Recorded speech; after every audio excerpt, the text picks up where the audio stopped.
Well, hi friends. Happy New Year. Thank you for hanging out. Don't adjust your screens. I'm actually doing a January update. Um, my name is Wendy. I am known as Silly Fru on Instagram, and if Ravelry is a safe place for you, then you can find me there. Um, and Silly Fru is my handle on Instagram. I just said that.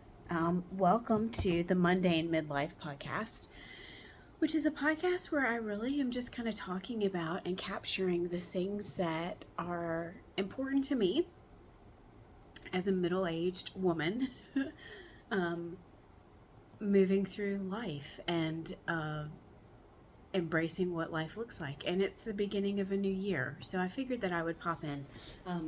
One of the things that I am kind of actively working on is trying to figure out what this space will be for me, and some of my quietness, candidly, towards the last part of 2025, was me still trying to figure that out. And then I don't know how to be anything but honest. And I think for me, I'm still trying to figure that part of it out because I have been knitting. If you found your way to this podcast, you are likely a viewer, has been with me since November of 2007, which is when I started the Sassy Pants Knitter podcast. And the history of that is that it was started out as an audio only knitting podcast because I had just learned how to knit and had gone to the Southeastern Animal Fiber Festival up in Fletcher, North Carolina for the first time, and just really loved the idea of having community. And I didn't have a knitting community here where I live, which is in central South Carolina. And I have a community, but I started that podcast, I think in 2007, so just shy of 20 years ago, which is kind of bananas to me. Is that even right? I don't know. I'll have to go back and check to see because time is zipping and flying by. I'm going to turn this on just to see. We all know that you're tuning in for like the highest quality video production on the planet here. I know, like Matt, if you're watching, Matt is my beautiful brother. If you're watching, please don't roll your eyes too hard at it. So I'm here because I know that I enjoy connecting and I enjoy having things to talk about and something to share. But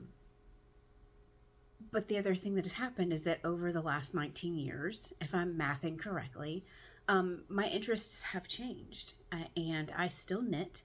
I stopped knitting for a while, but I still knit because I find it to be something that is so wonderfully relaxing, and I like to create things. And I do have a healthy stash. It is just the way I like it. I have been gifted beautiful things, and I have let some of those beautiful things go through destashing or donating or giving them away. But the things that I have in my possession in my yarn stash are things that I really love, and things that I enjoy knitting with. So there's the knitting piece of it, which is very much how I think a lot of people have found me, or they've been hanging out with me for a period of time. There's also a coaching component for me.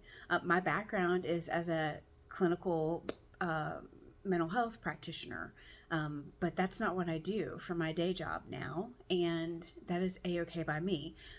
But 2025 also saw me getting coaching certifications, and so there's a part of me that feels compelled to teach, and to teach probably around I don't want to say health management, but like stress management. So there's a part of the podcast too where I might be sharing meditations, where I might be sharing tips and tricks that have worked for me, because what I have noticed for me is that I would say that it is questionable sometimes on whether or not I'm even the expert on my life, but I can tell you that I am happy to share my experiences of when I have tried things and they have not worked. And if walking alongside me, you find that helpful, then wonderful. But I don't really want to carry a heavy mantle of being an expert, because I think everybody has their level of expertise and what makes them uniquely themselves. So, what else can I tell you? I like to garden and maintain and take care of and tend to houseplants. And do a lot of the stereotypical middle-aged things. And I have kind of decided that if watching birds on my 2 smart bird feeders and spending good money to buy good birdseed and tending to African violets and taking care of the plants that that I pulled out of my mom's house, if those things make me happy, then I'm here for it. I'm here for all of it. I'm here for all of it. So, Happy New Year. I hope that 2026 is everything that you hope it will be. I actually have some knitting things to talk about, and then I've got some other things that I figured I would chat about. And thank you for being here. Thank you for being here. So, without further ado, let's get into the knitting content, because that is really what has been checking my boxes here lately. I'm a little froggy. I caught the sinus infection, seasonal crud, so apologize if my voice sounds wonkier than usual. I'm in the middle of South Carolina, and global warming is a thing, and we have had the week of Christmas was beautiful, where it was warm enough where if we wanted to, we could have the windows open, and then it turned bitterly cold. And that kind of swing, my sinuses are not a fan. And so the latter part of the week going into Christmas, I was not 100%, which meant that sometimes I just really wanted to sit and knit or sleep, or binge watch the Taylor Swift documentary, which made me so very happy. So let me attempt again to tell you what I'm knitting on.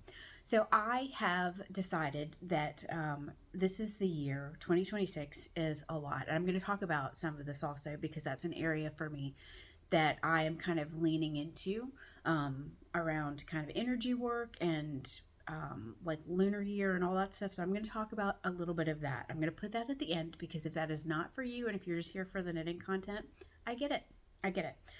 I am knitting the How Quiet hat, which is part of the 2018 Knit Vent pattern offering from Helen Stewart.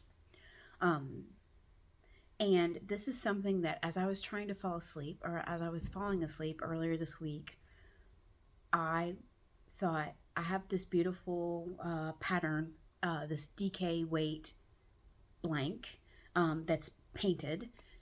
I actually want to knit that. That looks like something that I could sit and enjoy, and I always have liked Helen Stewart's patterns. I like the way she has everything kind of laid out just so. So that's what I did, y'all. I could not find, I think the pattern calls for size 4 and size 7 needles. I can't find size 4s. They're around here somewhere.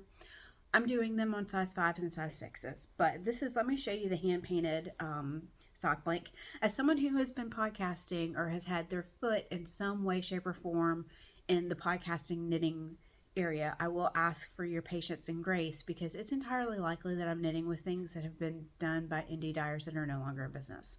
This is a hand-painted DK blank that I got off of Etsy. And if you are on Ravelry, you can check my project page. This is from a dyer that was actually in upstate South Carolina. I think her name was SSK Yarners. But it is so enjoyable to knit with. It's a tweed, like a tan tweed with like rose gold hat and mitts. And I have been knitting on it. And then it comes with, I have to be careful because the little gray kitty, who is my production assistant, is obsessed with the pom-pom that it comes with. But this has been a most enjoyable knit, and it's been quick. And there were plenty of times this week where I just needed knit 2, purl 2. Knit 2, purl 2 in the round. So that's what I've been doing. I was watching some podcasts and like intuitive development trainings earlier today, so this was very easy to kind of knit with. Now, because it's a sock blank, this will need to be soaked because it's going to be a little challenging to see the pattern that is kind of in there. But this is the How Quiet hat by Helen Stewart. Very enjoyable knit. I think I'm over halfway. Very long, generous brim.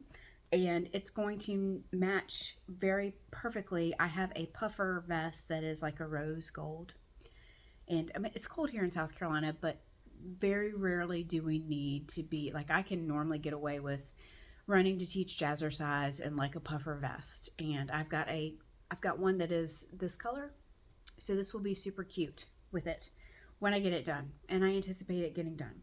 One of the things that I did finish that I don't have to show because it's actually in the workshop is I finished the Hohe Locatelli Mystery Knit Along that was a November knit along.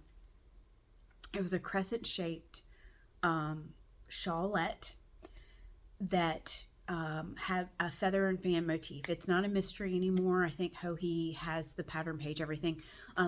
I knit that using one skein of Queen City yarn, like Surrey alpaca, and then I had a skein of universal yarns that I'd gotten from Hobby Yarn, which is the yarn. They're on social media. They're in Denmark. But it was a vintage Christmas colorway. And I did not want something that like screamed Christmas, so I paired it with like a really lovely like camel color of Surrey alpaca. It's lovely. I'll be honest, it is not. Crescent shaped shawls don't check my boxes. I knew that going into it, but it also kind of got to the point where I'd messed up the spacing in the bottom of it and was like, okay, I think I'm done with this. So I will, it's been blocked, and I think I do have a project page, but I'm likely going to be donating it because it's not for me. Even with me blocking it, being a responsible knitter and blocking it, it has not got the length that I normally like. I will say that we are in the time of year where it has been cool enough that I've been able to wear hand knit cows and all the things. So, and I just remembered there's one other project that I need to go get. Hang on. Okay, I'm back. I had to go get like the one project that I finished that was making me so incredibly happy. I finished the Core Memory cowl, which is a pattern by Shayna Lines, or Shayna Cohen, and this was so much fun and so enjoyable because I knit with hand spun. So let me take this off. This is also on, I have a project page, and I'm, again, good video production quality. You're not going to be able to see all this unless I back this up. And I know you wanted to see like my gray hairs and my acne. You can see all my African violets, but this is the Core Memory cowl that really was so much fun to knit. I used hand spun that had been gifted to me, which is the light blue, and then this is hand spun that I did. I had gotten this from a dyer at SAF. That's a 2-ply. And then the brilliance of this pattern is that you look, if you didn't know any better, you would think, hey girl, hey, that's some brioche. It's not. That is the brilliance that is Shayna and how she does her pattern designs. This is actually a 2-color fisherman's rib. And don't look too closely, because what are my knitting projects without like designer enhancements or design elements? I don't know that I did the 2-color fisherman's rib perfect at all. I initially was going to use this and use additional hand spun and do like the second size. I wanted like a really long cowl. But as I worked on this, because I love the way that the colors were together, I didn't want to introduce another color as the solid.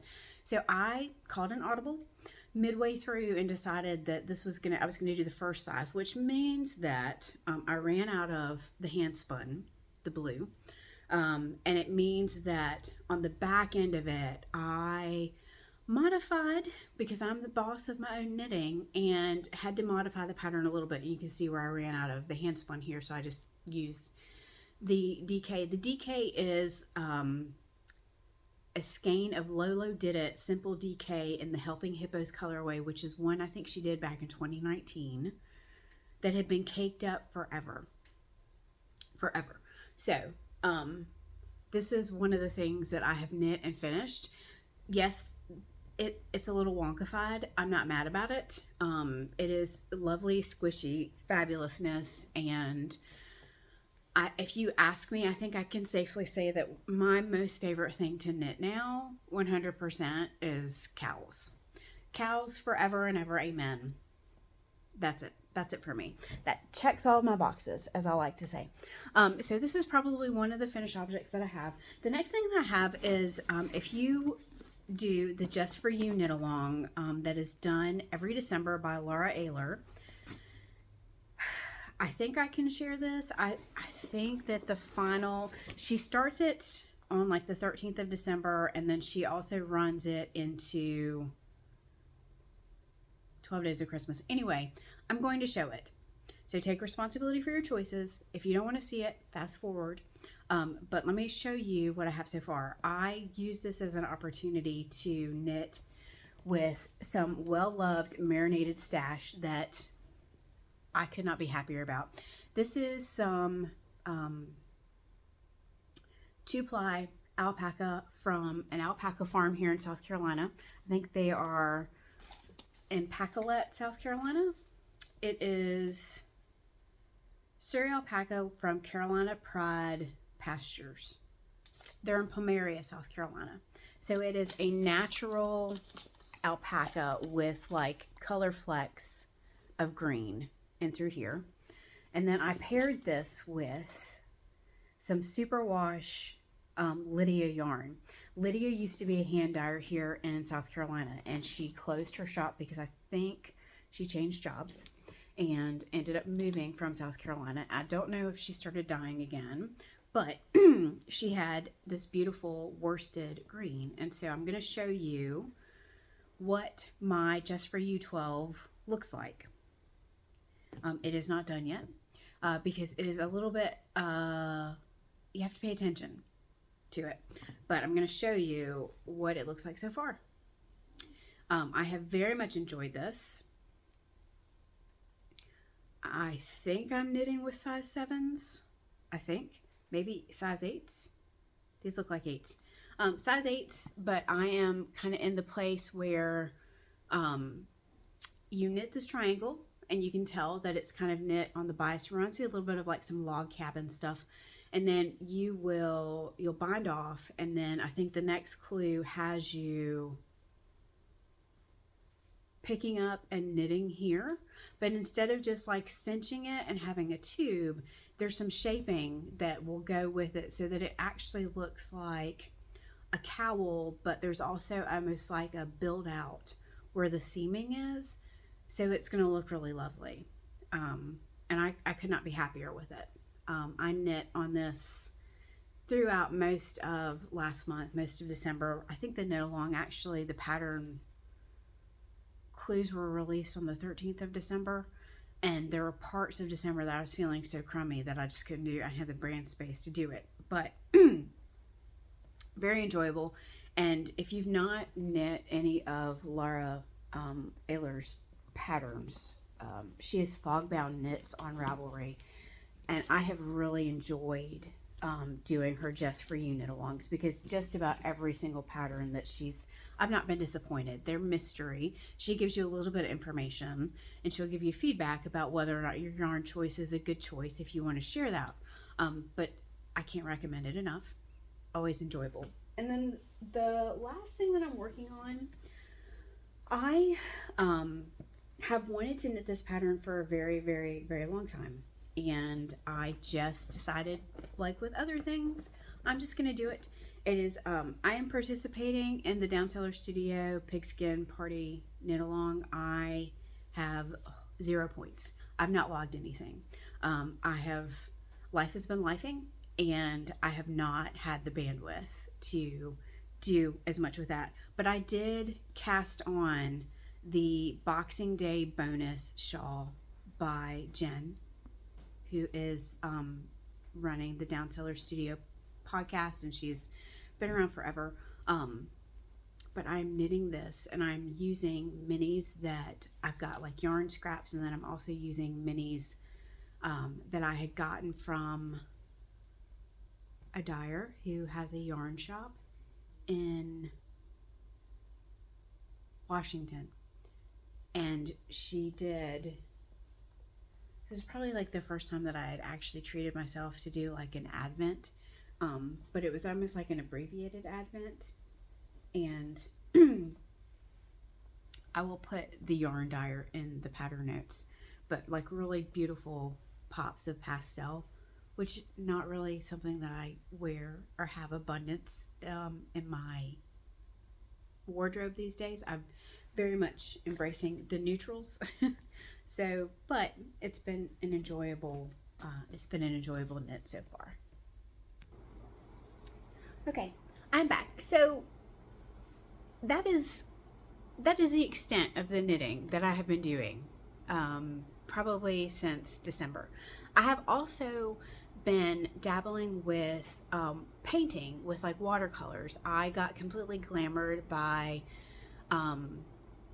Tobio, who is a seller on Instagram who does like really cute, like you get a kit that comes with a paintbrush and watercolor paints and like little paint booklets. So I hope that this shows up. It's showing up backwards, but this basically, I painted this on Christmas Day, and it says the magic you're seeking is already within you. So I have been definitely doing other super chill kind of things, because that has been something that has been bringing me a lot of joy. And the one thing that I will say, and I'm going to start kind of talking about intention setting and manifestation and all of those kinds of things here. So if you were just here for the knitting content, thank you. Please come back when I do another podcast. I'm still kind of tinkering around with what that's going to look like, but I'm going to try. One of the things that has shifted for me in 2025 that really kind of started and has been something that has been around, but I've not really talked about it because I happen to live in a place that different is not always seen as good. There are lots of judgments. I think there's lots of judgments in lots of places. I don't think that South Carolina is unique in that. But one of the things for me that I've always been interested in has been intuitive development and energy healing and the things that are typically, that I lovingly, affectionately call woo things. And I am also someone who identifies as a Christian, but I also like talk to my spirits, guides, and angels every day. It's a big part of what I've spent a lot of 2025. What I spent a lot of 2025 working on was intuitive development, mastermind coaching, working on things to kind of pull me back to who I was created to be. And candidly, a lot of that came out of losing my last living parent. My mom died after an illness in 2024. And then, as I mentioned in the last podcast that I did, a lot of 2025 was about, shifting and shedding things that no longer serve me.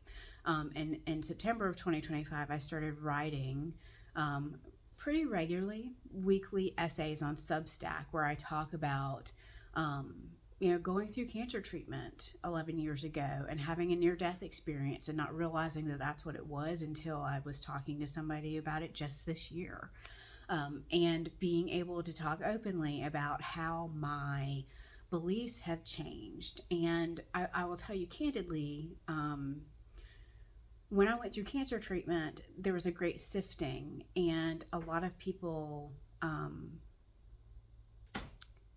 what I observed is that it appeared that people assumed that because I was Christian, it meant that I was also of a specific political leaning. And when that did not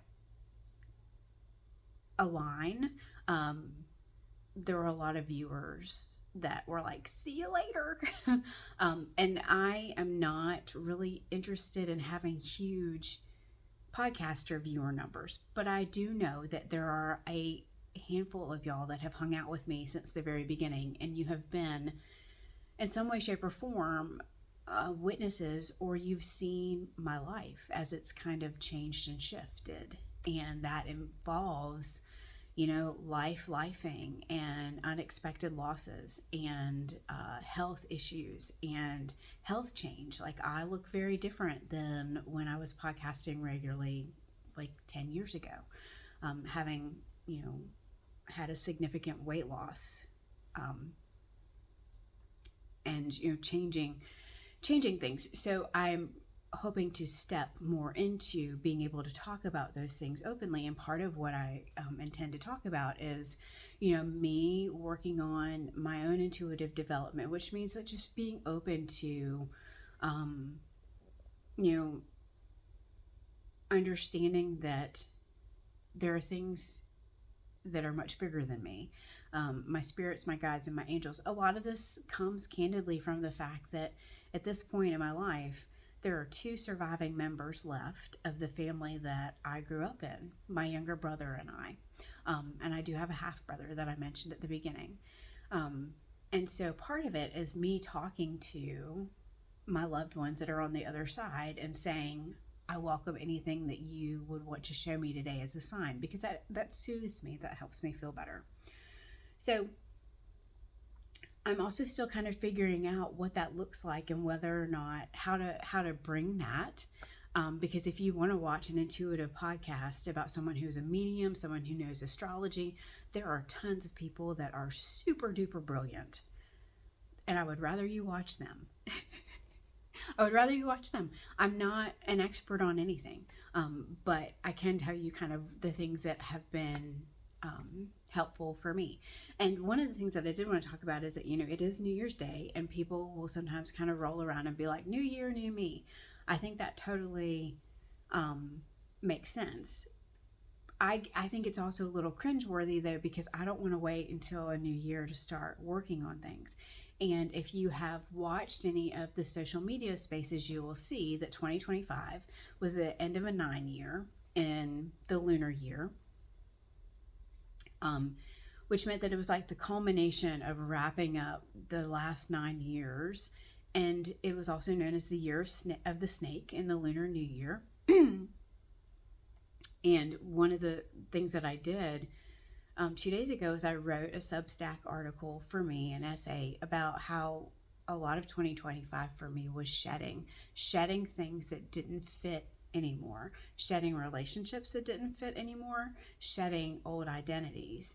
And, had I had a parent still here, I'm not sure that shedding would have happened. Part of the shedding was out of the necessity to move through what life looks like with my parents no longer on this side of heaven. They've left. They've died.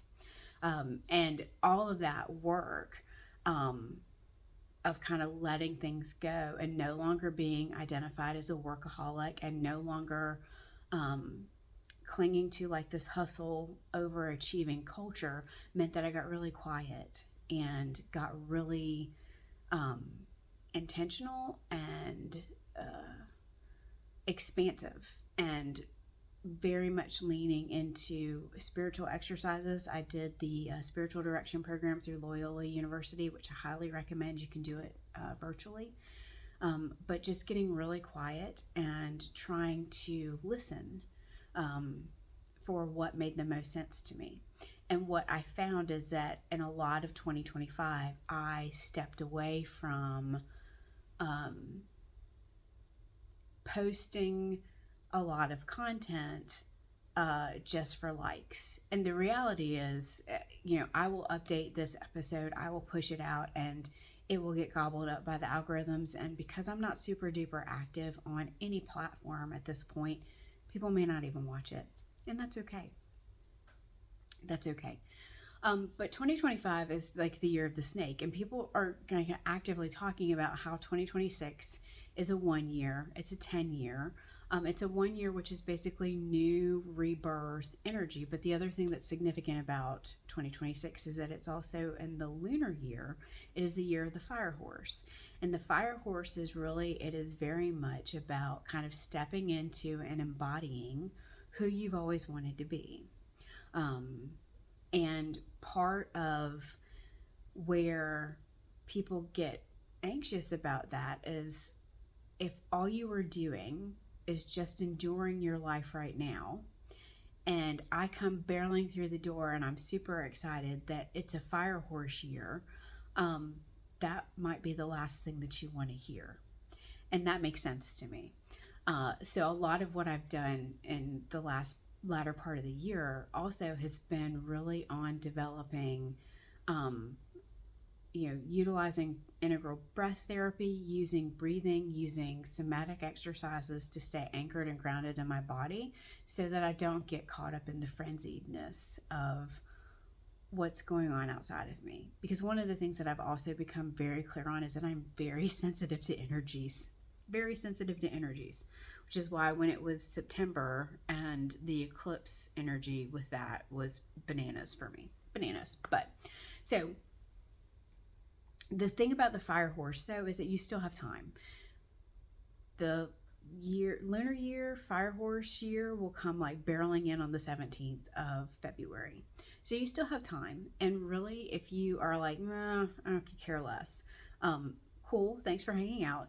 But if you are someone who is still doing shedding, the next 6 weeks really it's a time of year to maybe go through and donate stuff that you've had in a pile in the corner of your bedroom that you've needed and wanted to either give to somebody that you know, take to the Goodwill, maybe get rid of the old plastic food containers that are just piling up and are a pain in the butt to store. A lot of the way to clear and get ready for the new year is to get rid of things that no longer serve you. And they can be physical things, but they can also be very practical things for me. Like part of what I've been doing is I've been going through and intentionally unsubscribing from places that I don't really want to see emails from them anymore. That's one of the things that I've been intentionally doing, that I started doing last month. So I did want to offer that.